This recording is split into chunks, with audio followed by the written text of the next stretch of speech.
बगुला भगत और केकड़ा की कहानी। एक वन प्रदेश में एक बहुत बड़ा तालाब था। हर प्रकार के जीवों के लिए उसमें भोजन सामग्री होने के कारण वहां नाना प्रकार के जीव, पक्षी, मछलियां, कछुए और केकड़े निवास करते थे। पास में ही बगुला रहता था, जिसे परिश्रम करना बिल्कुल अच्छा नहीं लगता था। उसकी आंखें भी कमजोर थीं। मछलियां पकड़ने के लिए तो मेहनत करनी पड़ती है, जो उसे खलती थी। इसलिए आलस्य के मारे वह प्रायः भूखा ही रहता। एक टांग पर खड़ा यही सोचता रहता कि क्या उपाय किया जाए कि बिना हाथ पैर हिलाए रोज भोजन मिले। एक दिन उसे एक उपाय सूझा तो वह उसे आजमाने बैठ गया। बगुला तालाब के किनारे खड़ा हो गया और लगा आंखों से आंसू बहाने। एक केकड़े ने उसे आंसू बहाते देखा तो वह उसके निकट आया और पूछने लगा, मामा, क्या बात है, भोजन के लिए मछलियों का शिकार करने की बजाय खड़े आंसू बहा रहे हो? बगुले ने जोर की हिचकी ली और भर्राए गले से बोला, बेटे, बहुत कर लिया मछलियों का शिकार। अब मैं यह पाप कार्य और नहीं करूंगा। मेरी आत्मा जाग उठी है, इसलिए मैं निकट आई मछलियों को भी नहीं पकड़ रहा हूं। तुम तो देख ही रहे हो, केकड़ा बोला, मामा। बगुले ने एक और हिचकी ली, ऐसे जीवन का नष्ट होना ही अच्छा है बेटे, वैसे भी हम सबको जल्दी मरना ही है। मुझे ज्ञात हुआ है कि शीघ्र ही यहाँ 12 वर्ष लंबा सूखा पड़ेगा। बगुले ने केकड़े को बताया कि यह बात उसे एक त्रिकालदर्शी महात्मा ने बताई है, जिसकी भविष्यवाणी कभी गलत नहीं होती। केकड़े ने जाकर सबको बताया कि कैसे बगुले ने बलिदान व भक्ति का मार्ग अपना लिया है और सूखा पड़ने वाला है।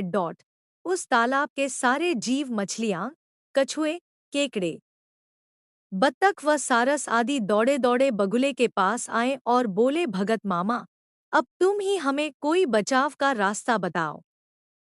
अपनी अक्ल लड़ाओ, तुम तो महाज्ञानी बन ही गए हो। बगुले ने कुछ सोचकर बताया कि वहां से कुछ कोस दूर एक जलाशय है, जिसमें पहाड़ी झरना बहकर गिरता है।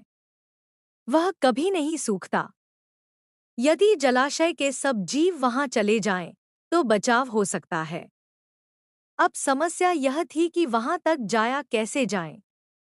बगुले भगत ने यह समस्या भी सुलझा दी, मैं तुम्हें एक एक करके अपनी पीठ पर बिठाकर वहां तक पहुंचाऊंगा, क्योंकि अब मेरा सारा शेष जीवन दूसरों की जाता। और कुछ दूर ले जाकर एक चट्टान के पास जाकर उसे उस पर पटक कर मार डालता और खा जाता।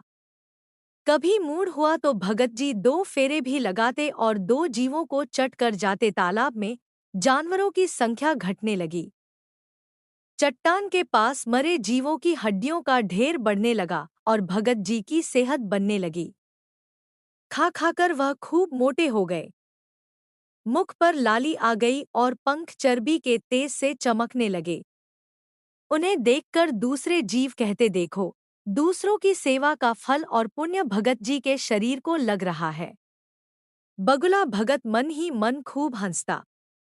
वह सोचता कि देखो, दुनिया में कैसे कैसे मूर्ख जीव भरे पड़े हैं, जो सबका विश्वास कर लेते हैं।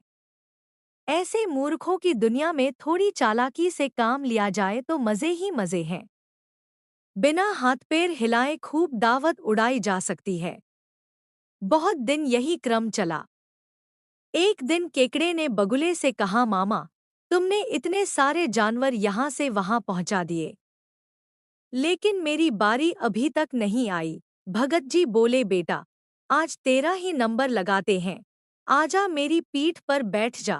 केकड़ा खुश होकर बगुले की पीठ पर बैठ गया। जब वह चट्टान के निकट पहुंचा तो वहां हड्डियों का पहाड़ था। भगत ठांठा करके खूब हंसा और बोला, मूर्ख, वहां कोई जलाशय नहीं है। मैं एक एक को पीठ पर बिठाकर यहाँ लाकर खाता रहता हूँ।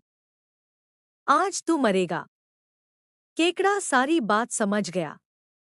वह सिहर उठा, परंतु उसने हिम्मत न हारी और तुरंत अपने पंजों को आगे बढ़ाकर उनसे दुष्ट बगुले की गर्दन दबा दी और तब तक दबाए रखी जब तक उसके प्राण पखेरु न उड़ गए।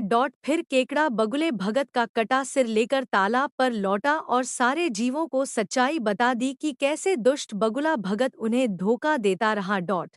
सीखा, किसी की भी बातों पर आंखें मूंद कर विश्वास नहीं करना चाहिए।